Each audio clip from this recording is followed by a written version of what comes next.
Hello everyone, and welcome to this online roundtable discussion on futures for youth inclusive peace in the Asia Pacific. I want to open this event by first acknowledging the traditional owners of the land on which I am joining you from in Meanjin, or as it is known, Brisbane, Australia. I want to acknowledge the Turrbal and Yague people as the traditional owners of these lands where sovereignty was never ceded. I pay my respect to their elders, past and present, and recognise that the lands that we live and work on have always been places of teaching and of learning. And given we are joining virtually with places and people in many different parts of the country and world tonight, I also want to extend this acknowledgement and respect to the traditional owners of the places you may be joining us from tonight also. I'm Dr. Helen Berents. I'm very pleased to be opening this webinar with our fabulous panel tonight. I am a Senior Research Fellow in the Centre for Justice at the Queensland University of Technology in Brisbane, Australia. Along with my colleague, Dr. Mollica, we want to welcome you all here for what promises to be a really fabulous conversation about youth inclusive peace building in the region. We are here tonight in part to mark the 5th anniversary of the United Nations Security Council Resolution 2250 on youth, peace and security, and to discuss its rapidly growing influence and relevance. But we also want to pay attention to the actions of youth peace builders in informal spaces as much as in formal institutions. And I look forward to talking to our panelists about some of these tensions and overlaps and spaces in the next hour or so. To begin, however, I'm going to provide a brief overview and some context and some reflections myself to set the scene for the discussion that we will then have with our panelists. So, December 9th, 2020, live now in a couple of weeks, or if you're watching this later, perhaps this week, will mark the 5th anniversary of the adoption of the first Security Council resolution on youth, peace and security. This groundbreaking resolution provided youth and their contributions to sustainable peace greater visibility within the formal peace architecture of the international community. As many of you might know, this first resolution established what has now come to be known as the Youth, Peace and Security Agenda, or as I and my panelists may refer to it tonight, the YPS Agenda. So there's an acronym for us all already. There have been 2 subsequent UN Security Council resolutions, one in 2018 and one in 2020, earlier this year. And there's been adoption of resolutions, policies and processes by regional organisations, by national governments, as well as, and importantly, take up of the ideas of the agenda by youth-led organisations themselves. The Youth, Peace and Security Agenda offers avenues for meaningful engagement of young people, of the institutionalisation of their inclusion, the potential to recognise their distinct perspectives on peace and security challenges. But it's also very important to note that young people have long been working on peace and security. In the Asia Pacific region, with its large youth population and diverse sources of insecurity, we have seen youth take the lead on a wide range of issues, from climate change, development, governance, violence prevention, responses to gendered violence, justice seeking, conflict resolution, among many others. The YPS agenda can be seen as a vehicle to enable and strengthen their participation in these many realms in which they're already working, and to address what the missing piece, the independent progress study on youth, peace and security, called the violence of exclusion that young people face. However, it's also important to hold a critical eye to the agenda and to think about the ways in which it can do better and it can be pushed to do more, and its limitations.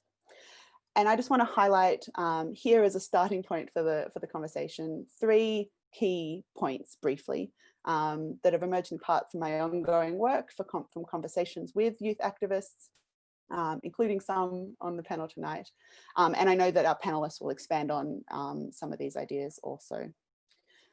Firstly, I just want to draw attention to the significant barriers to inclusion. So we can talk about how the agenda encourages inclusion, but the significant barriers to inclusion, which can include a lack of familiarity with the agenda and its language, a lack of political buy-in at national or at regional levels, a lack of access of young people to decision makers as well.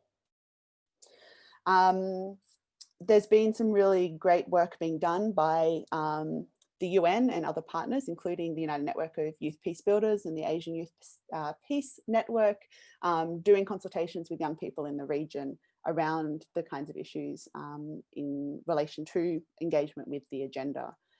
And these consultations are starting to report back, and we're starting to hear a little bit about what's going on here. And young people in the region are talking about the need to establish formal feedback mechanisms, the value of national action plans, the role of ASEAN in promoting the agenda, the establishment of a regional youth peacebuilding fund, and also at its very core, the taking seriously of young people and their contributions. And I mention this in this kind of framing because I know some of our panelists are well positioned to elaborate on some of these issues, but thinking about the diverse ways in which inclusion is enabled or not in this context. Secondly, I want to just briefly talk about the risk that if the youth, peace and security agenda becomes the primary or dominant prism through which we engage and think about youth peace work, then we run the risk of losing sight of spaces that are outside the structures and funding and focus of the formal agenda. Last year, in doing some interviews with youth peace activists, I was told by one young peace leader that, and I'm quoting him here, we need to go down to the trenches and meet the hard to reach youth. We mustn't mistake that because someone is able to attend 1 or 2 conferences abroad or has a university degree, that is representation of young people. And what this means in practical terms is something that is worth unpacking. Youth peace building has historically often occurred in informal, local and everyday spaces because there hasn't been space at the formal table or with institutional attention, or because young people have chosen not to engage in those spaces also. And much of this work that young people are doing, is ongoing. And so that interaction between those formal everyday practices and the formal agenda is important to pay attention to also. And again, I'm setting this up for panelists to talk about some things going forward as well. Finally, the third point I want to raise is that the establishment of a formal agenda on youth, peace and security is a momentous accomplishment. Speaking to activists and allies about the work that it took to get it up, we need to talk to the commitment and the dedication of many people, youth and adult, in making that happen. Institutionalizing an agenda, however, around historically marginalized groups, such as young people, also carries risk. The process of bringing young people into institutional processes could function to depoliticize their agency, can limit the scope of their inclusion, and can exclude people that the institutions don't deem appropriate to participate. Cecile Mazzacurati, who's the head of the Secretariat on Youth, Peace and Security at the UN, and she's also the co-chair of the Global Coalition on Youth, Peace and Security. And when I spoke to her last year, she said, the agenda can provoke a productive discomfort. And she says, it's important to, and I'm quoting, keep the political edge of the agenda. The agenda is not just a nice conversation about how young people need our help. So youth peace advocates and researchers are contributing in these ways to the strengthening of youth inclusive peace and security practices in the region and beyond. The region's large youth population and intersecting challenges mean that voices from the region, particularly those of youth, are essential for the continued global evolution of youth inclusive peace practices.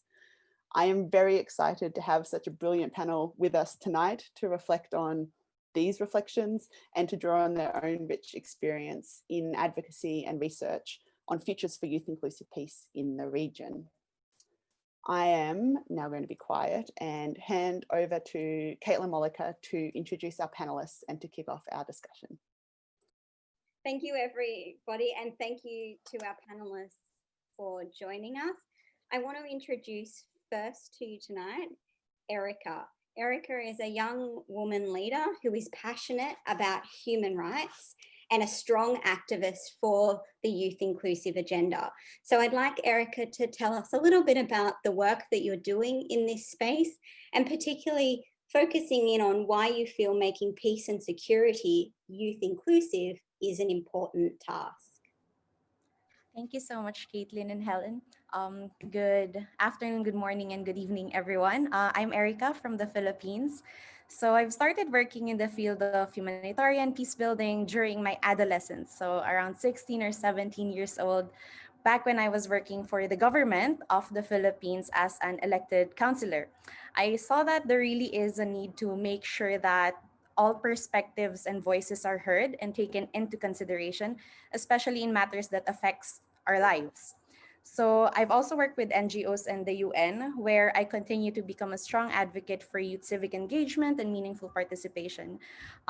So this work is connected to youth peace and security, and I've continued championing it across the Asia Pacific region and globally. It started in 2017, where we did the Asia Pacific Regional Consultation that was part of the UN Global Progress Study mandated by the UNSCR 2250, which is the Youth Peace and Security Agenda. So I can talk more about this later, but to highlight what I gained from these experiences is that there really needs to be a shift in the way we see youth and young people, like veering away from the traditional perspective of looking at young people and youth as perpetrators or beneficiaries, but rather changing the way in terms of working not for them, but with them or with us as partners in building and sustaining peace. And also emphasizing that there really needs to be a change in the rhetoric of doing it rather than for the future, but also for the now, since we can really see how much young people have impacted different changes in the world, which we'll talk more about later. So yeah, that's it for me. Awesome. Thank you, Erika. The next panelist I would like to introduce everybody to is Mridul. Mridul is the Asia coordinator of the United Network of Young Peace Builders and the co-founder of Youth for Peace International. So Mridul, again, if you could tell us a little bit about your work and maybe some early reflections on why you believe the peace and security agenda needs to have that youth inclusiveness. Sure, thank you very much, Kathleen. So, yeah, with these two organizations, and I'm also part of some youth advisory councils of different peace building organizations. The different kind of work that we are trying to do is around working with young people, building their capacity, supporting them, trying to create some innovative methods or innovative initiatives to support them, be it for resourcing or be it for funding. At the same time, building their organizational development capacity and doing a lot of networking and advocacy. This is the entire work that we are doing through different initiatives. With my own organization, we are doing it in India. With UNOI, we are doing globally, and I'm managing in Asia. And with the Advisory Council, we are directly trying to engage with intergenerational spaces or interagency spaces. Now, when you ask this question, why it is important, I think all of these experiences comes from the personal experiences, and also with all of this work that we do, and we engage with a lot of young people. So as a young peace builder or as a person coordinating frequently with so many young people all over the world, it's actually evident for me that young people bring a lot of competitive advantage to peace building. But what Erika was mentioning, the victimization or stigmatization that we do, that like the work doesn't get recognized and neither gets supported. But and whenever we start having these conversations, we start with justifying in all the meetings by why peace building work should be youth inclusive. This is something what we need to change, and I think until unless we keep asking for why young people are important, why young people need to engage in this, I think the question remains same. And just because the question exists, that's why we need to do more of youth inclusive peace building work. Fantastic. I look forward to talking more about that later on in our panel. I think it's really important. So the next panelist I would like to introduce is Elaine. Elaine is a Rotary Peace Fellow, the co-chair of the Global Peace Conference, and a PhD candidate at the University of Melbourne. So Elaine, I'd like you to tell us a little bit about your work, but also again, addressing this question about the why it's important to make a youth inclusive space for peace and security.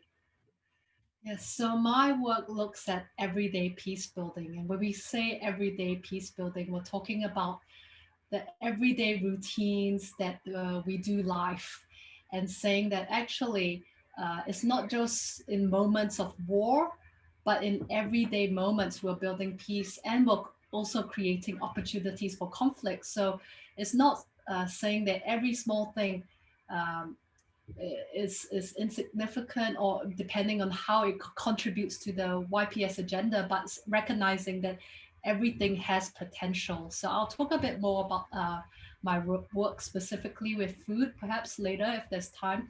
So in terms of youth inclusivity, I would say, why would someone build a house for someone else without asking the potential owners, what do you want in a house? Everyone wants a different type of house. Some people want it with wood, some people want it in brick, some people want it a particular color, and the other person is like, good God, why do you want it in cream? It really depends on individuals, and it's not to say one is better than another, but you would never build a house without asking the potential occupants, what do you want? So just in the same way, it's not just purely about ownership or accountability or getting their insights. It's just a logical point. Why would you build something without asking the people who are going to live in the future, what does a peaceful world look to you? It might not be just a matter about secure national borders. It might mean that the water levels are rising and my island is still here tomorrow. So I guess youth inclusivity makes sense. Great. I think that's a really important point. And again, I hope we get to talk a little bit more about that later. And it's a great metaphor for thinking about youth inclusive peace. I'm really glad that you've raised that with us. So the final panelist that I'd like to introduce you to tonight is Prime. Prime is an assistant professor in the political science department of Mindanao State University in the Philippines and a PhD candidate at the Australian National University. So if you can tell us a little bit about your work, Prime, and also your thoughts on this idea of what it means to have youth inclusive peace. Thanks so much, Caitlin. Before joining the academe 4 years ago, I co-founded a youth-based organization in Southern Philippines where we use arts and creative expression to address violence in communities. And my current research determines how the youth influence a hybrid political order during a post-conflict transition period, with a case of the new autonomous region in Muslim Mindanao in the Philippines, home to the second oldest conflict in the planet. It is crucial to dissect the mechanisms of youth inclusion in peace and security for at least 3 reasons. Number one, the current youth population is the highest ever in recorded history. In this region, 60% of the population are youth and children under the age of 24. Second, many studies and basic logic show us that engaging the youth is sine qua non to peace building sustainability. And thirdly, youth inclusion ensures the smooth transfer of experience-based wisdom from adults to young people and harmonizing them to young people's vibrant energy and idealism. Thank you. Fantastic. Thank you, Prime. I look forward to hearing more about your work. So with that, I want to open up the discussion to some more specific questions that will help us go a little bit deeper into some of these issues about youth inclusion in the Asia Pacific region. And for that, I will hand back to Helen. Excellent. Thanks, Caitlin. Thank you all for your wonderful introductions, and I'm so glad the audience gets to hear more about what you're all engaged with and doing. I also just want to note that there is a chat, so if at any point participants do want to ask questions, even if we don't answer them in the discussion, if you think of them as we're talking, please feel free to put them in the chat and we'll have time in the question and answer at the end to answer some of those questions as well. To kick things off, I think what was really interesting about the introductions and the diversity of experience here is that in various ways, all of our panelists are talking about both structures, but everyday practices and how these things kind of come together and what does it mean for formal institutions or processes to recognize what young people might do. And also how do young people want to or not engage with those kinds of things. In some ways, without making it a binary, I want to kind of start by starting it at the top, which is not in a hierarchical sense, but starting at the broad kind of question, particularly thinking about the regional context as well, and ask Erika if she can talk a little bit about, from her experience, how the idea of participation is understood. So participation as one of the kind of 5 pillars of the agenda, but also as a word that is often used when we talk about young people alongside inclusion. So how is it understood, and how have youth kind of been involved in formal processes or not in the region? Okay, sure. But first, I'd also want to highlight that the YPS, or Youth Peace and Security agenda, like, is really not a top-down agenda. I know we've been talking about lots of resolutions lately, but rather it's just recognizing that this was formed by young people. It's seen as a bottom-up approach in a way that young people have actually been driving this agenda, both informal and informal ways. So for instance, in recent policy report from the Helsinki Symposium, it revealed that young people are present inside, outside, and around the room. So from drafting resolutions to consultations, even grassroots movement, young people are there. So one specific example that I can share is actually from my own like grassroots experience when I was in government. We would host like basketball tournaments, which would bring different young people from different villages to come together. Of course, they come from different backgrounds, different groups, and there's actually a little bit of feud and rivalries, especially for gang members. But since it is a youth-led event and we asked them what kind of activity would you like to do together, they came up with this basketball game. So we put together this tournament, and what came out of this was, through these sports competitions, we could see that there is a sense of camaraderie among young people. There is the kind of like unity where we could find it in different ways, through arts, through sports. And I was 16, 17 at that point, and we could see that at that time there wasn't youth peace and security agenda, but we could see young people are already leading, building peace in the community. So through simple mechanisms, we can see the impact that young people are making. So I mentioned earlier about the Youth Peace and Security consultation in Asia Pacific. So there you could imagine the diversity of what young people's experiences are in terms of peace and what their definition and understanding is. So the issues faced by young people from the Rakhine state of Myanmar is totally different from young people in Fiji, Mongolia, India, Philippines, and Australia, and throughout Asia Pacific. So there is not even one language that we speak in the region. So what came out of this consultation is that peace should be seen more through a human security or human security perspective, where we talk about their basic rights, their needs, in order for them to reach their full potential. It also connects to, let's say, a more another theory of Johan Galtung on positive and negative peace, where you talk about like the absence of violence or building through living through everyday life, as Elaine said earlier. So those kinds of perspectives really fit into the Asia Pacific kind of definition of peace for young people, because it means like maybe ceasefire and having ceasefire in conflict zones. Some defined it as ending the war on drugs. Some say that it's, you know, having food on the table or having equal access to jobs and education. Some say it's about accepting their gender identity. So it really varies. And this diversity is really important. At the same time, it shows the need to really have young people be part of the conversation and have young people really steer in and have a way in on what kind of peace and security we're trying to put together. And also, like as Prime has said, like we're the largest cohort of young people that the world has ever seen. And rather than looking at us as simply a population dividend, like look at us as a peace dividend, which also came out from the progress study. So like one thing that I also want to share, like before I end, is like the youth peace and security agenda has actually became a tool for young people to legitimize the participation in the space of peace and security. But I'm saying this not coming from the perspective that young people were illegitimate before, but rather it's how we see the world shifting towards taking youth issues seriously. So we have 3 UN Council resolution on youth peace and security. We have a General Assembly resolution on youth and disarmament. We have youth peace and security in the new ASEAN UN plan of action. So we can see in all these frameworks, there are opportunities for young people to really ask for accountability for governments, to really support the work that they're doing at the grassroots level, national, regional, and global level. And yeah, so I guess I could stop there, and we can really share more on the experiences and examples from my co-panelists. So yeah, thank you.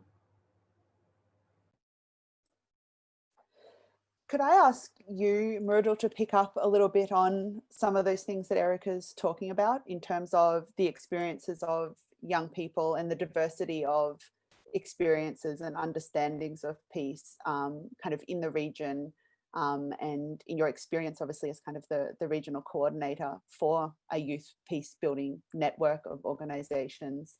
What are some of the kind of obstacles or challenges that are facing young people in this context? Right. So very well mentioned by you first, Helen, and then Erika.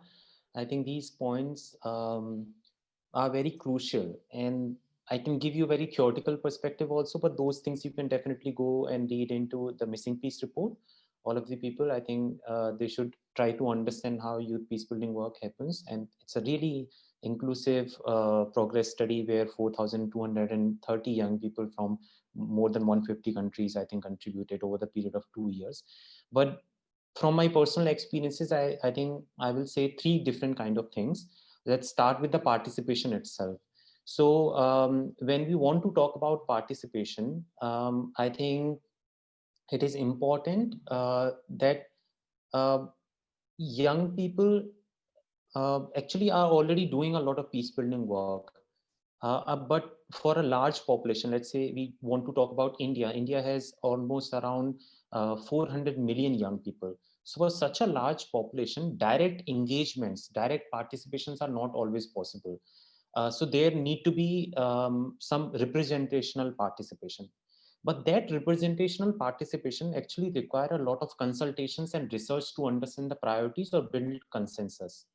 Now, we rarely see opportunity for youth peace building organizations or young or youth researchers actually that they are using a participatory mechanism, or a lot of research is being conducted by young peace builders themselves. Neither we see that youth are supported for organizing these kind of consultation all over the country or building up the youth networks. These are only kept for big NGOs, UN agencies, INGOs, or that kind of thing. Now, if young people are not actually participating in a regular basis in the youth research, networking, and consultation, how they are going to participate and how they are able to actually present the different priorities or different findings. So that's the first challenge related to participation. Now, second part, which is a barrier and challenge, is about the protection. And here it's not only one kind of protection. We need to think about political, social, and economical, all these 3 different kind of protections. Political, when young people are trying to engage, most of the time they feel and they face a lot of threat from the government and other political ideological groups. In the social, before government knows that these people exist, these young people exist, young peace builders and activists face a lot of opposition from their peers and their own family members and their society. And that can be a big different reasons, because of different political ideologies, or because it doesn't look safe option to engage in these things. But they need to be more trust in the families and in the societies for young peace builders. And last part is economically. So we shouldn't romanticize voluntary work so much that a young peace builder, if want to do something good for the community, then volunteering and learning is suggested so much by people who are already earning well. That even if this person has been doing a lot of voluntary work for a long time, like the volunteering is suggested at the first time, because of which many young people are not able to sustain themselves in peace building work.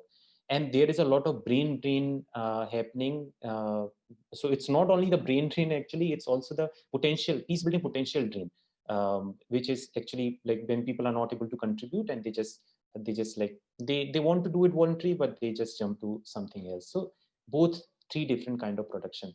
And now the third part is that young people are actually very diverse, and they are doing a lot of peace building work, but many of them keep it to themselves, limited in their own community engagement. And definitely no harm in that. Definitely community needs these young peace builder. But the issue is that in those spaces, their guidance happens through traditional NGO people, which sometimes can get misdirected as well. So it might happen that they might get perspective that only if they want to do more peace building work, the formal NGOization is the way, or that's the way to get resources. So we also need to create some systems which are more youth sensitive and participatory in order to resource them. And when I'm saying resource, it's not only funding, but it's more of like mentoring also. um, Mostly you will find why like half of the youth-led peace building organization all over the world are left to work with an annual budget of less than 5,000 USD. Why so much of administrative and bureaucratic barriers for funding? Why burdensome reporting requirements? Why non-youth decide which youth will get the money instead of youth themselves deciding in a completely participatory manner? Why to design grant-based initiative instead of context analysis and need-based initiative? So these young people are already trying to advocate for establishment of a multi-partner, global, independent youth peace and security fund, which can directly fund the small and local youth peace building at the front line of the peace building. And then where we can have mentoring support to address the root cause of the conflict over the period of 5 to 10 years, not just the project-based funding. And at the same time, ensuring greater accountability from a locally and regionally rooted governance structure. So I think these are some of the key challenges which are going through and which we are trying to tackle, address, and facing on a regular basis. Thank you, Mridul. There's some really interesting points that you've raised in there. I mean, it's all interesting, but in particular about this idea of meaningfully supporting young people, not just in resources, which is of course important, but in the more less tangible ways that we can resource and equip young people to do the work that they're actually doing, but in a more substantive way, because they are already doing it, but imagine how much better they could do it if they were properly resourced to do so. And I think this is an interesting question that I would want to pick up on when we're thinking about this idea of support in terms of thinking about this notion of allyship. So I think I want to start with Prime and the question of how can allies of the youth agenda support youth inclusive peace? And in your experience, is there intergenerational support and exchange happening? And if we can start with Prime, and then maybe we can open that up to the other panelists as well, because I think it's a really important question about what can allies do to support young people in a secondary role? Thank you so much, Caitlin. I can just remember that when I was about 10 years old, my grandmother would warn us to zip our mouth if the adults talk.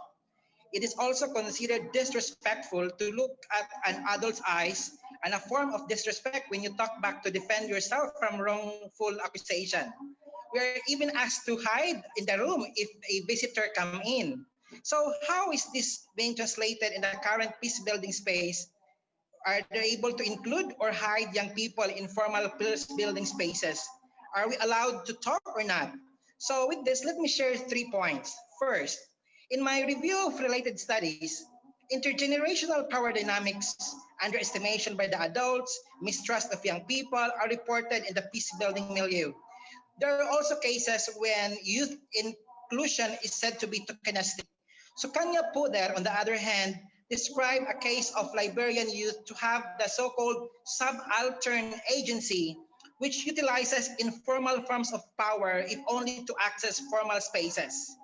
And the second point is that in my current project, data shows that youth inclusion in a formal peace-building space requires both proactive youth agency and structural association. Youth representatives, in the case that I am studying, use both authority and influence in convincing the senior officials for their inclusion. They also presented research-driven data gathered through a series of youth consultations, if only to be heard. But when it seems still very difficult to convince the majority of senior officials, influence is appeared to be another resort. Thus, instead of engaging the senior officials in a highly formal and authoritarian way, what seems to be useful and effective is the informal channels of lobbying, like a child asking mother or father to buy something. And my third and last point is that both adults and youths agree that listening to the adults' wisdom and harmonizing them with the proactive energy of young people is the best recipe for inclusive peace. I call this as a positive intergenerational power dynamics. Thus, instead of tightening the the youth adult divide, there is an increasing narrative of youth adult synergy through wisdom and energy harmonization.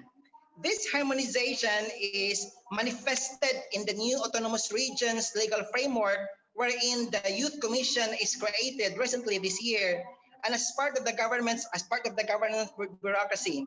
In the Bangsamoro region also, at least 20% of the ministers belong to the youth sector. By the way, there are 80 members of this group, the Transition Authority. But one thing I found interesting is that such youth inclusion is even advanced due to what I call structural association, or the ties that bind. In this case, Islamic values and cultural affiliation, like they're part of the same tribe, strengthen youth inclusion in the peace building space. So this led me to think that dissecting youth inclusion in a peace building space requires deeper analysis also of different elements beyond the formal and overt frameworks, which allow me to look into the concept of hybrid political order. So maybe that's for now. We'll just leave it there, and happy to answer queries later. Daghang salamat. Thanks, Prime. Elaine, I wanted to invite you to pick up on the idea of allyship in the everyday space for youth engagement. I think that's a really interesting other dimension that we might explore through your work. Well, I'm not sure necessarily my work, but just a point that I remember the moment I became a peace builder, or I determined to become a peace builder. I remember it so clearly. I was 13 and I joined a new school and I felt completely friendless. I had no friends for maybe even half a year. I'm not sure if my memory has elongated that period, but I had no friends. And I remember very distinctly, and this was in a school in the country with a language I didn't know how to speak. And a young boy around my age came up to me after a while and asked me to join him for lunch with his friends.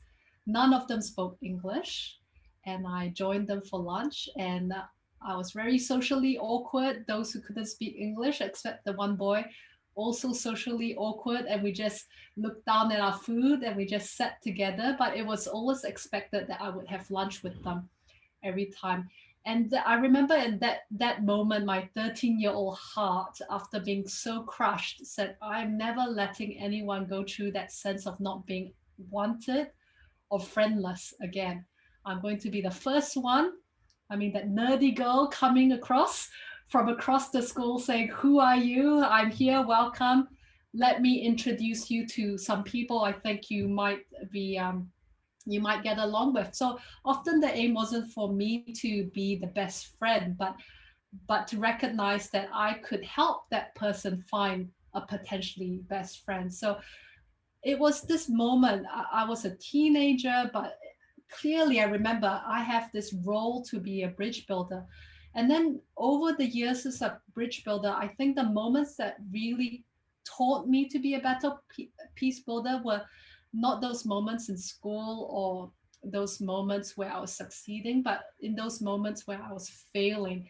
And an adult was very gracious to say, Elaine, you don't need to do everything. I remember at 16, I said, oh, I'm so sorry I didn't turn up for this youth this kind of youth group meeting, and he says, "Oh, you come whenever you want." And I just felt like, oh, this sense of guilt lifted off me, and this expectation that no, I can come for fun. It's not just the stuff you expect for me. It's not this quid pro quo.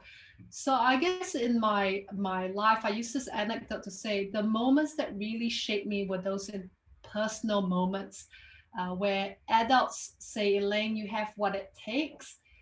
Those moments where adults who were of very senior position in their careers looked at me as a teenager, or when I first started university, and said, "Join this board. We need a youth perspective." And I was like, "What do I know? I don't even know how to read accounts. What have I got to contribute?" But they say, "No, you have something to give." And so as an adult, the whole point is just make space. The moment of listening begins now. The moment of giving up, ceding power begins now. So I guess in everyday peace building, we can do that in many ways. I mean, I guess I'm not sure if there's time, but I look at how we use food to build peace. And so it's not necessarily about the people at the peace tables. Most young people don't get to be at the peace tables, but they get to eat. They get to play sports. And the moment I thought about looking at food as a tool for peace was that moment where I said, I can't do sports, I can't do art. What have I to contribute to peace building? You know, all the youth programs about art, sports, I've got nothing. And then I realized one day, hey, I'm a Malaysian. I love food. I mean, if you've got any Malaysian friends, you know we live for food. And so I was like, well, something so basic in Malaysia, when we have festivals, you know, people who are of difference, we come across, and there's nothing more we love talking about than food. We don't watch any sports games, occasionally badminton years ago, but we talk about food. And so, you know, this is a dynamic that exists across the world. People might not be able to do sports, but everyone knows how to eat. If you don't, you wouldn't have survived. So, you know, this aspect of everyday peace is about the things that happen in these everyday routines. They still matter. And so I give you an example of food. Well, how does food link to peace and conflict? Well, the youth food program says this year we're facing a hunger pandemic of biblical proportions, their words. And, you know, things like in Australia, buying sustainably, buying locally, we support local food markets, and in the longer run, it improves food access. And when we have improved food access, it means that people aren't fighting over food. A lot of the food-related insecurities at the moment are leading to civil conflicts. So there is a link. And so I don't want to romanticize the role between food and peace, because food does create conflict, but it does show that everyone has a capacity to build peace. Can I ask you, Elaine, just a follow-up question on that, around what challenges there are perhaps in thinking about the everyday space and those kind of spaces you're working in with youth, in terms of, I mean, in many ways we talk about, you know, taking seriously things to do with young people, and what happens when you're talking about both young people and very informal spaces of peace building. I guess as a researcher, it's very hard to show causality between small things. You can never say, because I drank my cup of tea, I've saved the world. And in any case, it's not about saving the world. And I mean, you have a girl, a 16-year-old Sweden has just changed the world. So, and just by, you know, sitting on Friday afternoons on the cold doorsteps of Parliament.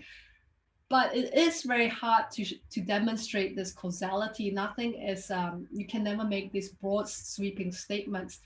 And at the same time, you know, it's because it's hard to measure these impacts and establishing causality for the purposes of applying for grants. It's very hard to demonstrate value for money.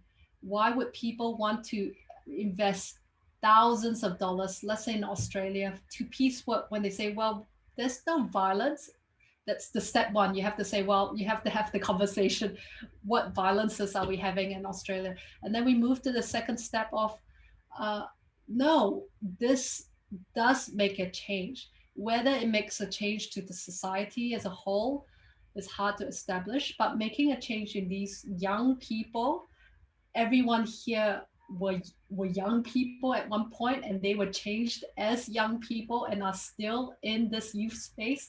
It shows that investing in young people, young peace builders, does have in one way is a form of training, if you're not going to say that it leads to global peace.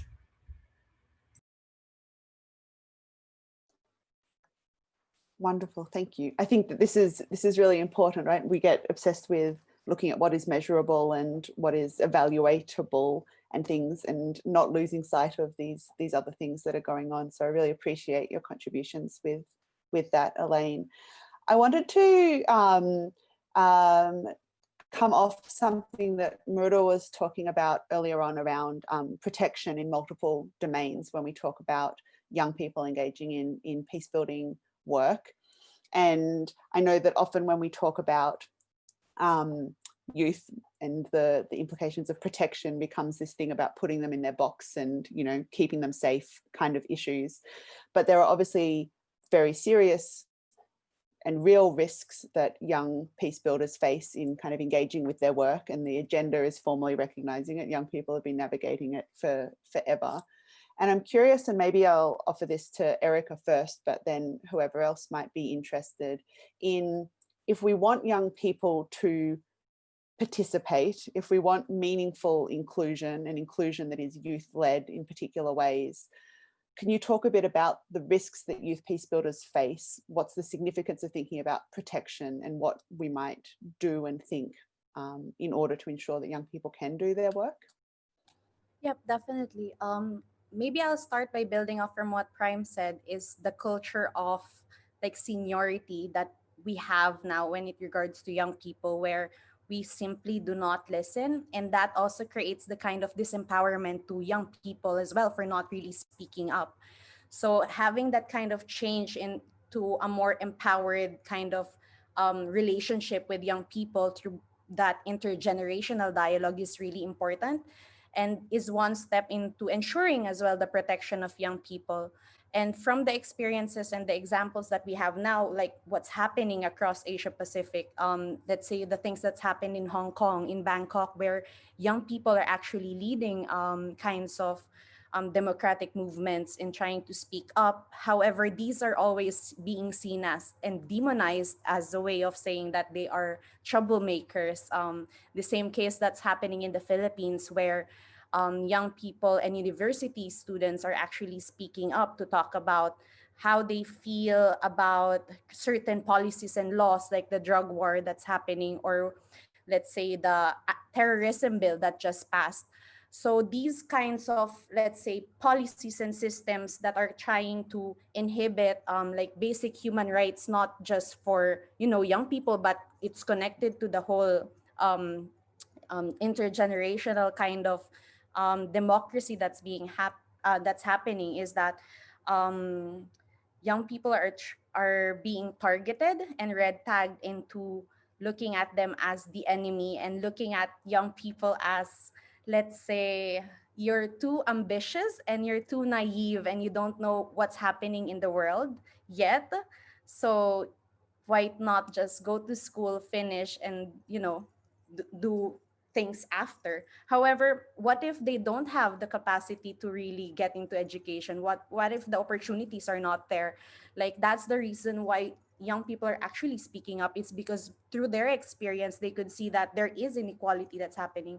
So those kinds of experiences and examples, and the empathy that young people feel towards others who are vulnerable and marginalized, are actually what drives the kind of force for young people to speak up. And the kinds of systems of protection that we have at the moment are looking more at the security kind of protection, that, and I feel like we need to veer away from that very strict box wherein peace means no people going on the streets, or no people complaining on Facebook or Twitter, but rather look at it as a kind of discussion and trying to bring people together and getting young people into the same space, because that is a way for you to really protect young people's rights and human rights in general. So I guess that's one of the angles that's being looked at, let's say, from the new resolution on security of the Security Council, which is 2535, where it calls for the protection of youth in civic spaces. So I guess that's the point that I want to share, that making sure that these civic spaces are not shrinking, but rather it's being more protected. At the same time, young people are continuously empowered. So yeah. Thank you, Erika. Does someone else want to follow up or reflect on that question of protection and risk? Quietly. Prime, do you have a couple of thoughts from your work around this as well? Yeah, sure. Yeah, protection and against risk for the young people. And I agree with Erika that peace is not just the absence of complaints, especially with young people, but actually advancing what is good for everyone. And then back to what I said a while ago, the vibrant energy of young people could even be more protected if it is being harmonized with the wisdom of those adults in the peace building context, especially in post-conflict context, wherein the context is very important and it varies from one conflict to another. And at the same time, the local dynamics influences really very strongly to the affairs of the youth. And so that's why in looking into this very local, hyper-local youth peace building, I think there would be more protection and advancement of young people, especially if the local dynamics is being understood, the varying context is being understood to the extent that harmony between and among actors is advanced rather than competition of one agenda, which might be degrade the agenda of another group as well. Excellent. Thank you, Prime. And we've touched on this a little bit, but what I want to do now is, before we open up the floor to questions or the chat to questions, so if you do have any questions, please pop them in the chat and we'll get to them very shortly. But I want to invite each of our panelists to talk through their thoughts about the future, because this panel is named The Future of Youth Inclusive Peace. So I want to look forward a little bit to think about, what does youth inclusive peace look like in the region? And Erika, I think you touched on some of these ideas really interestingly around this notion of care and empathy. But if you have anything further to add, and also the other participants. So who would like to kick us off? Maybe Mridul, do you want to kick us off? Sure, maybe I can talk about very near future instead of a long future vision. Yeah, I'm more of a practitioner, so for me, it happens like the first steps comes instead of the research part, the long part. Looking into the current context which is going on around how member states and UN agencies are engaging young people and what different INGOs are trying to do, that's the kind of push we are getting around youth inclusive peace building and sustaining peace. In this, we need to understand that in the last 5 years, a lot of progress has happened, specifically around moving this agenda from just policy to implementation. But it is very much important that when policy part, young people were anyway engaged a lot, but in the implementation part, we need to see how much young people are able to engage.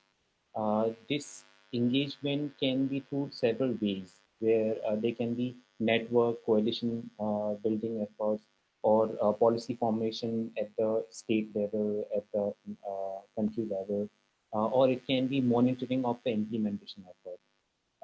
In the recent resolution, UNSCR 2535 in July itself, this was again mentioned, where member states were asked actually to create regional, sub-regional structures, national structures to develop participatory processes where young people and youth organization can engage and pursue like accountability and monitoring of implementation of YPS agenda.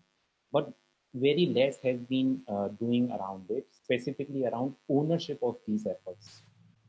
The one fear that I have is that when we are talking about these implementation processes, a lot goes to merits instead of um, the right that you have. So in the policies, a lot of right-based discussions can come in, but in the implementation, it is always around merit.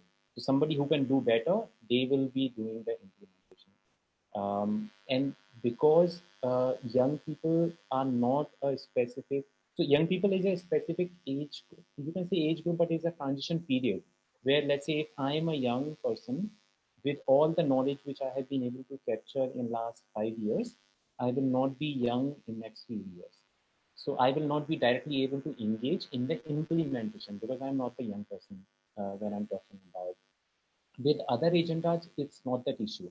A climate person who is very conscious at the age of 10, and until this person want to stay engaged, that person kept continuing all of the work with all the amazing work experience and knowledge of mobilization and engagement. But with youth people, it's not going to happen in that way. So this is a very specific challenge about the future that we are talking about on youth inclusive peace building, how young people can stay engaged in the implementation efforts on these agendas. So yeah, this is where probably we need to see what kind of initiatives are happening, how much young people are already engaging, what can be other kind of initiatives that can be developed to engage more young people. So those lenses are required. Great, thank you, Mridul. Elaine, did you have some thoughts about this looking forward for the youth inclusive agenda in the region? I'm very positive or optimistic about the future of young people leading the change. And the reason I say that is because I believe they call it Zillennials is the new generation. Difference is the norm for them. They defining themselves based on one thing is difficult. It's already difficult for many of us here, but I think young people learn to grow with difference in a way that perhaps was not as common in the past. They through social media, internet, whatever, they engage with people and difference a lot more. You on Netflix could see shows from Bollywood, from the Philippines, Korea. In the past, it was just purely Hollywood. So I think young people are going to have a lot more tools and engaging with difference in a way that might not have been as natural for people unless they went to a different school or had friends in the community that helped them engage in a practical way across different. So I'm very encouraged by that. I find that there's a lot of optimism. I do think like going off points discussed before about having to keep things going forward. Peace work is not about trying to reach an end goal. Peace work is we'll never ever finish our work. There is no plan once we've ticked everything, we've done it. It's a business that we are always have a demand for. We're always in demand.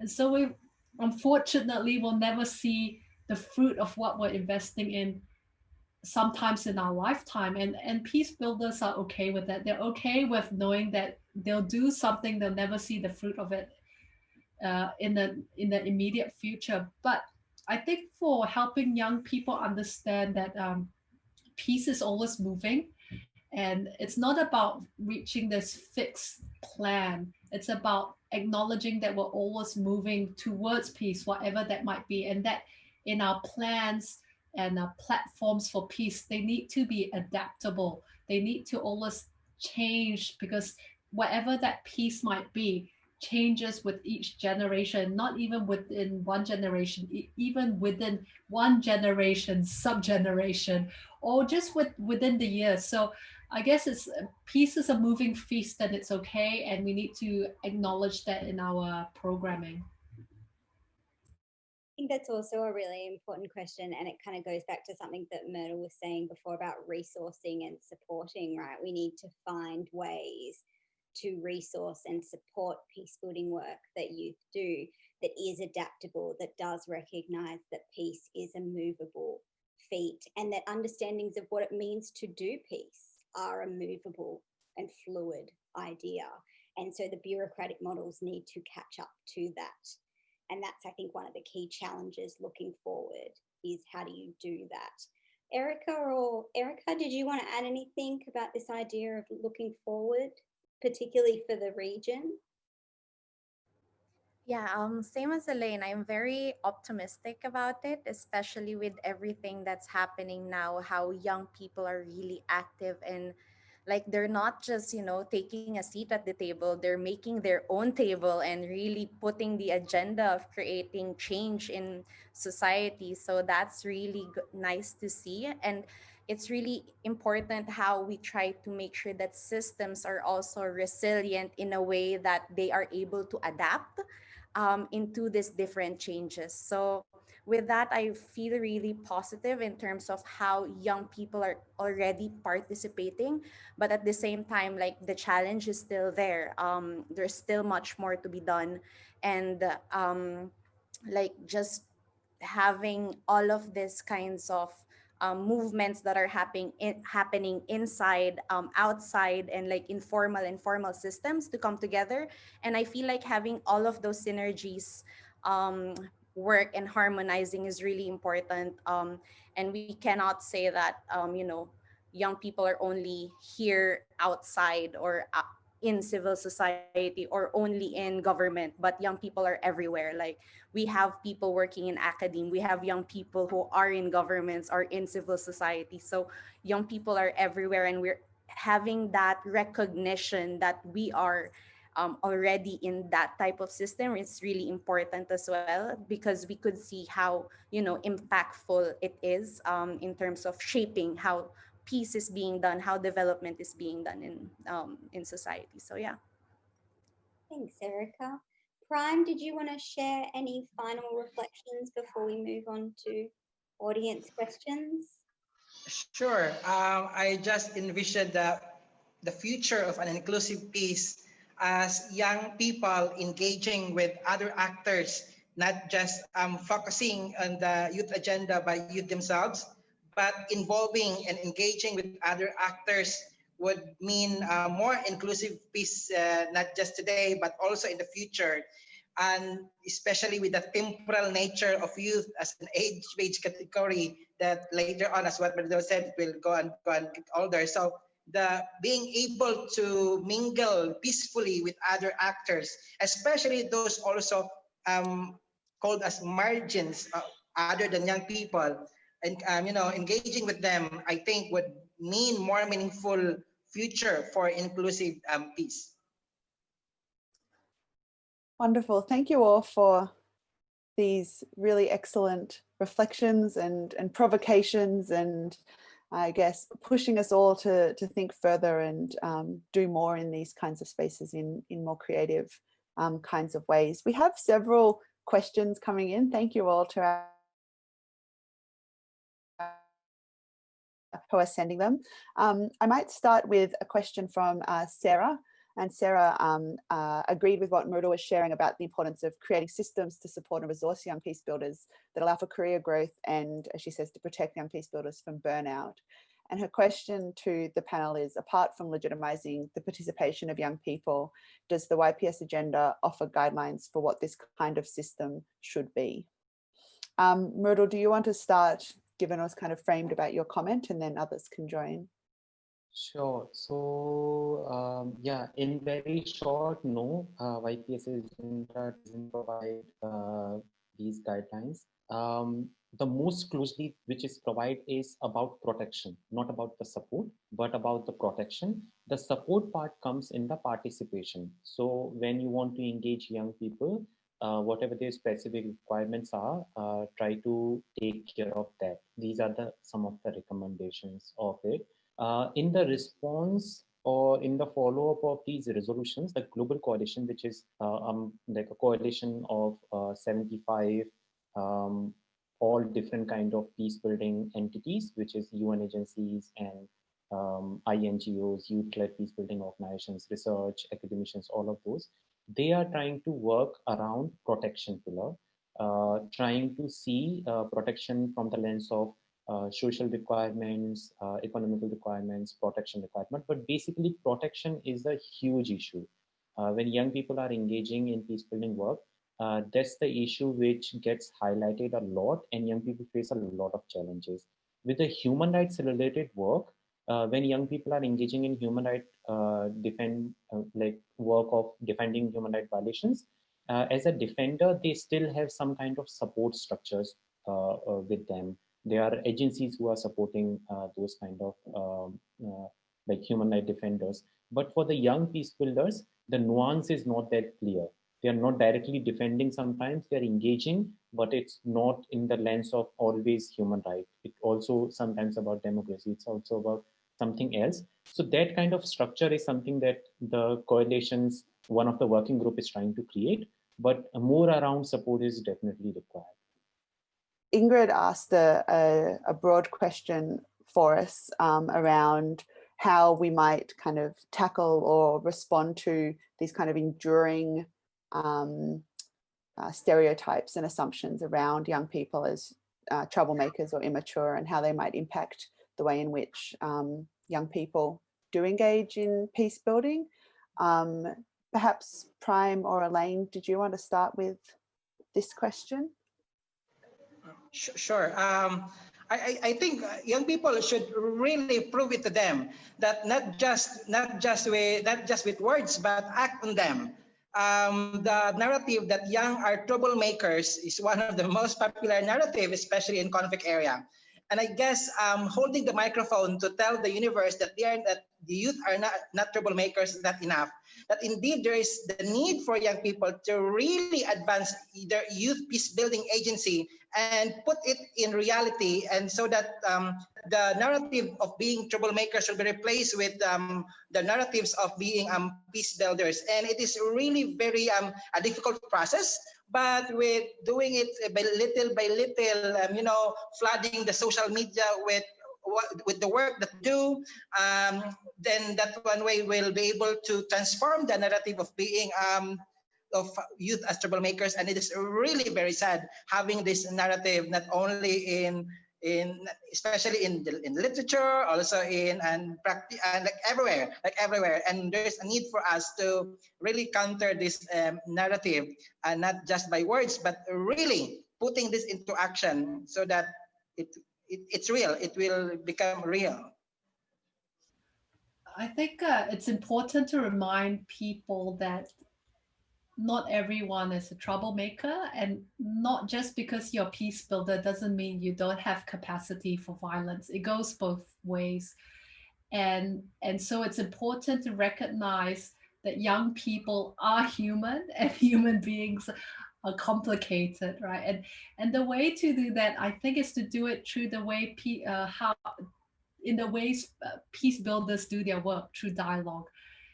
Whether that might be using social media to come and have stories of individuals and saying this is what I'm doing, and not to highlight overly positive experiences of young people, because I think that maybe it might work against what you're trying to do, but saying no, these people are human beings trying to do the best that they can in this situation.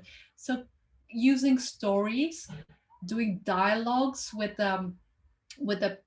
adults, perhaps a facilitated dialogue, saying, when people see me like this, it really hurts. I mean, it's coming down to that kind of dialogue where we're really going down to peace practice. It's not about policy, it's about the changed heart rather than the changed mind. So it's like when you cast me as a troublemaker in the policy, when you journalists cast me as a troublemaker, as a gang member, it really hurts and it impacts tangibly on my life. I can't get a job. I have to change my name. I can't, I can't do all these kind of things. I think it's really confronting people at the personal level, and it's not just about policy. Policy is good, but it really has to start with also that relationships, and so finding ways to create those spaces. Thanks, Elaine. I saw, Mridul, you turned your mic off. Did you want to add to this question too? Yeah, I think I completely agree with Ellen actually. These were the same type of comment that I was going to make. Very powerfully said, Ellen. So when we see about this thing, these things doesn't happen in one-off thing. These are in the vicious cycle. So when they say young people see, so let's start with the top end of the circle where we see, okay, young people are seen as troublemaker. Just because they are seen as troublemaker, they are not supported by the community. When they are not supported by the community, they are not able to do a lot of work. When they are not able to do a lot of positive work, their work is not in the limelight. And when their positive work is not limelight, people's perception gets reinforced that they are troublemaker. So you can intervene at any stage. You can directly dialogue with them, tell them about it. You can highlight young people's positive work, which they are already doing. You can do more work if you are young people. You can support young people doing more work. So at any stage you can engage, you can support, and it's a systematic pattern. A lot of things need to be worked on. Engage at any level of the cycle. Great, thank you, Myrtle. We've had a really question that is very relevant for the time, and it's about the impact of the COVID-19 pandemic on your work on the ground and on the YPS agenda more broadly. So I wondered if anybody wanted to have an opportunity to reflect on the impact of COVID-19 on your work and also on the agenda as it moves forward. Maybe we start with Erika, if we have her back with us. Yeah, sure. Yeah, sorry about the internet connection. It's hard in Australia. So, I mean, in terms of COVID-19, I feel like what the pandemic really did is what it showed the gaps that's already there, and it really showed everyone that there's so much work that needs to be done, particularly in terms of the like digital divide. They say young people, we're tech savvy people, you know everything about the internet, but in reality, like not everyone has a cell phone, not everyone has internet connectivity, like for me, for instance. But yeah, I mean, jokes aside, like it shows that there is inequality still that's happening. And what it does in terms of peace building work is it really shows who we are able to tap to, and it shows who we should be able to reach. So I guess that's the thing that COVID-19 did. And in terms of how we are trying to reach, those who are marginalized and those who are vulnerable, it shows that we really need to double the effort in trying to reach them. And in terms of the YPS agenda, I feel like at the moment, in terms of the trend that I'm seeing in terms of policies, they're looking at the digital divide and trying to close that gap as one of the things. And it's not only seen in the aspect of economic or education, but we could also see it in the realm of peace building, because most of the negotiations that's happening now, like if we see what's happening online, like the different high level panels are happening online. So how are we also going to translate that in terms of building relationships with the communities? So it's still a very early stage of seeing how this pandemic plays out and how we move towards a more like digital phase of peace building. But yeah, I feel like it's something that needs to be further explored in a way that includes young people in the discussion and that we're not leaving anyone behind. Thanks, Erika. Myrtle, Elaine, or Prime? Did you want to reflect on this impact of COVID-19? Sure, I am now in a quarantine facility and it's very lonely, but at the same time, having this researcher hat at the moment, because I am a PhD student, allow me to focus more and write more because there are less distraction. And also, the digital space became my field work because the ethics committee in August 2020, at the height of COVID-19, approved my my research that I am not allowed to go to the field physically, and therefore the online space, because of the pandemic, became my field work. And so contacting the participants online, talking with them, at the same time being able to be innovative, that in addition to actual interview, you're also going to check their online seminars, listen to what they talk as additional data to be gathered.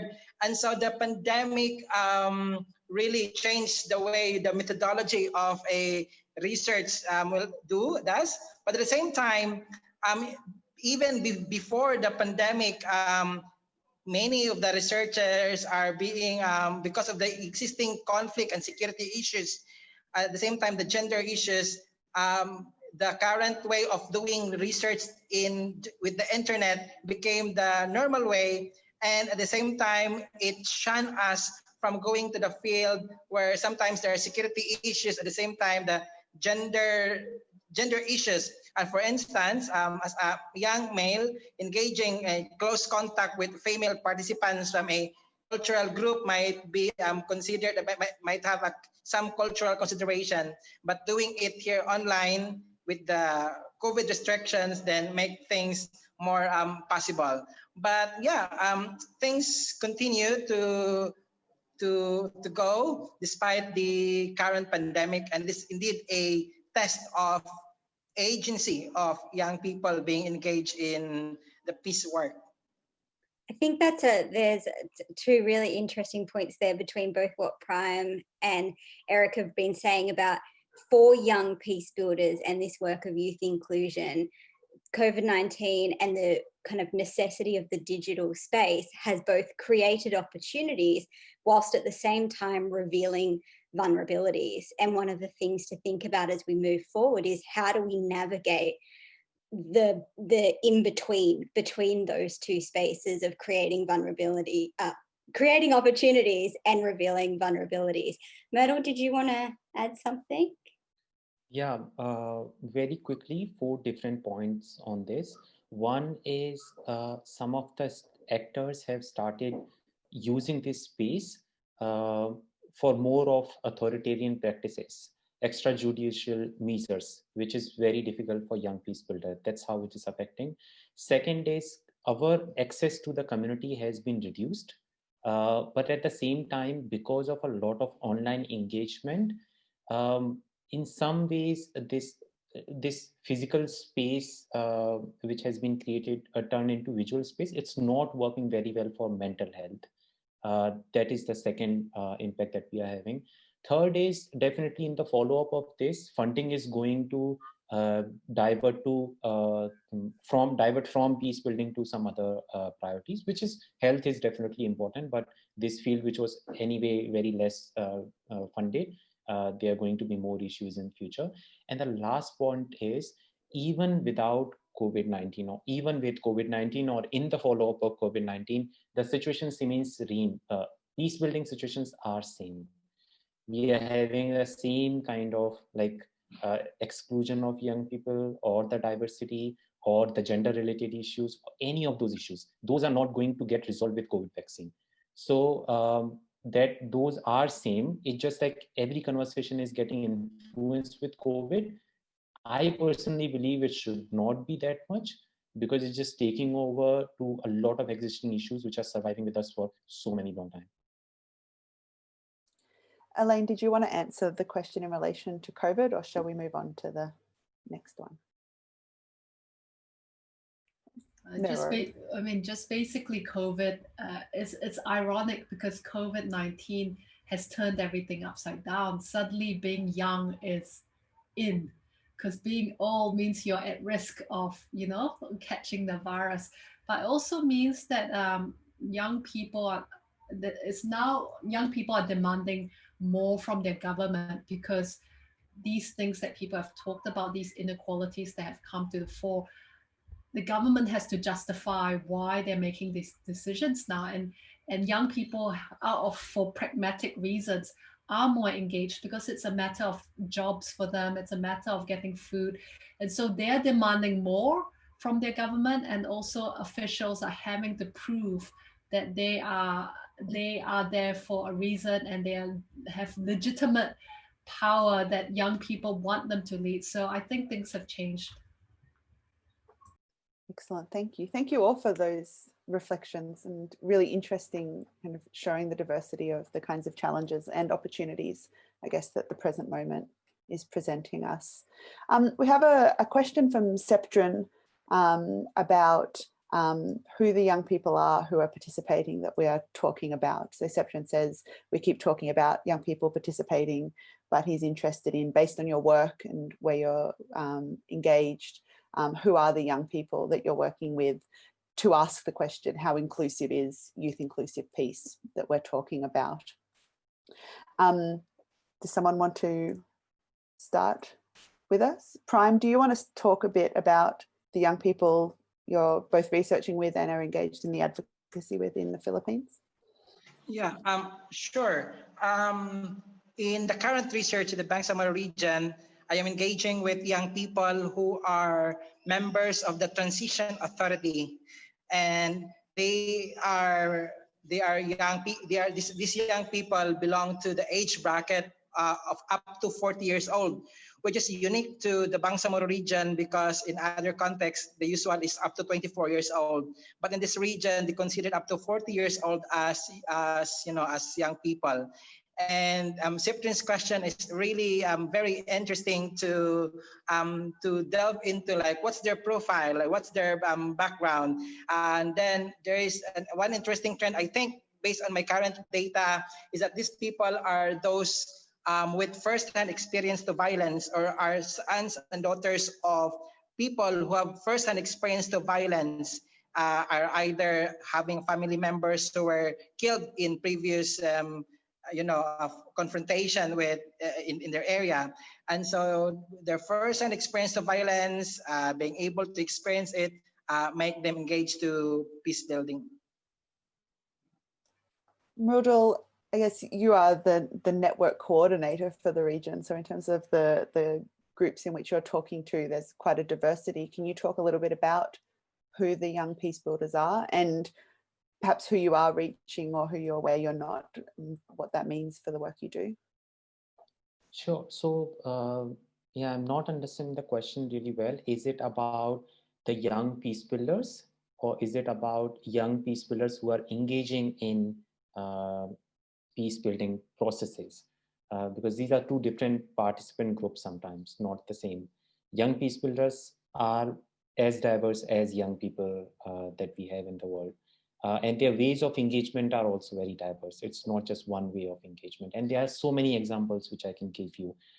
We did recently, we were testing this methodology to resource young people. And we were trying to support formal, informal, registered, non-registered, all kind of youth peace building groups. And we got 77 applications. We selected 14 out of them from 10 countries of Asia Pacific. Their budget ranged from 30 USD, annual budget, 30 USD to 7,000 USD. That was the budget range. Their engagement was for 6 months in the peace building work to, I think, 8 years in the peace building work. Their age group were also wide. Their issues that they were tackling, that was also wide. And out of these 14 organizations, only youth groups, I will not say your organizations, youth groups, only one of them were having an organizational bank account. So you see, like, their ways of engagement, their structuring, everything is so diverse. So young peace builders are definitely very, very diverse. And this is still, I'm saying, only to the people who could get the notification of that application. Okay, like there were many people who do not understand English. I told you, like, there were many people who do the peace building work, who stay in their communities. They don't engage in international engagements or resolutions or those kind of structures. or they do not understand that language to be able to engage very well in that. They are not the people who can write very, very good applications in English. In our member, like as a network, we also have these kind of groups who face challenge in speaking in this. And we do different kind of ways to engage them more. One way is that when they are filling up the application, we give them opportunity to write the way they want, even if they are writing less. We ask to ask their social media handles. And there have been times where I'm just reading their social media handles, and the favorite tool that I use it, Google Lens, where like I can just see and I can just translate and I can read it. Okay, this is the kind of work you are doing. So they can many ways people can be engaged, but then who are directly engaging in the peace building processes with multi-stakeholder conversations, there comes little bit of elitism. There comes like a peace builder like me who is started as a young peace builder in a small community organization. Now, because I understand people from all over the world, researchers also, this, that, resolutions, then only I'm able to speak the language so that people can have understanding of that sort. So there is some kind of elitism among these group itself. My English is not also the best, but still like there are ways where we are not, like I'm personally not the representation of the young people that we have who are not able to access these spaces. So these are slightly different. So challenges for me to engage are different than challenges for those many young people who definitely want to engage. Yeah. Thank you, Mridul. That's a really thoughtful and I think important kind of observation that perhaps nicely wraps us up looking at the time as well, both about the diversity and heterogeneity of young peace builders. And I know several other panelists have kind of pointed to that, but also the different kinds of perhaps privileges and access that different young peace builders have in these kinds of spaces, and what it might mean for us to think about inclusion and inclusive practices when we're talking about this, and kind of unpack that word and be conscious of the way we use it in how we talk about things. I've kind of been thinking about this in a range of ways from the comments that have been made. I also want to thank some wonderful questions that have prompted such wonderful kind of reflections and discussions in this last section of the panel. Just to conclude, I was thinking while people were talking that one of the things I've heard quite a bit in doing my own research in the last couple of years in particular around the agenda is, the formal agenda is that the agenda isn't about how we can help youth, but how we can build better peace. And I think that this kind of reflection really points to the fact that inclusion of youth is not just for youth's sake, but for the goal of better peace. And I think, and I hope you agree, listening along, that our panelists here have really shown in the session that if we're talking about inclusion and youth-led peace building, that it's central to pursuing peace in everyday spaces as much as the lofty calls of the UN and everywhere in between. And I'm very glad that we have our fabulous panelists, as well as many others, working and researching and advocating in this space to make this happen. So I want to thank you all for joining us in this discussion and coming along to the session tonight. I'd like to ask you to please join me and Caitlin in thanking our panelists for their very valuable contribution and time and thoughts and work in this space. So thank you very much. I also just want to thank Michelle Ringrose, who behind the scenes has been invisible but invaluable in helping run the event, and also the Centre for Justice at QUT for hosting the event and making it possible as well. So with that, I will say thank you very much to our panelists for your time once again, and I hope that everyone has a wonderful evening and some wonderful ways of marking and acknowledging the achievements of the last 3 years, and thinking 5 years, and thinking also towards the futures in their multiplicities around how we can include youth better in the spaces where we're building peace. So thank you, everyone. Have a lovely evening.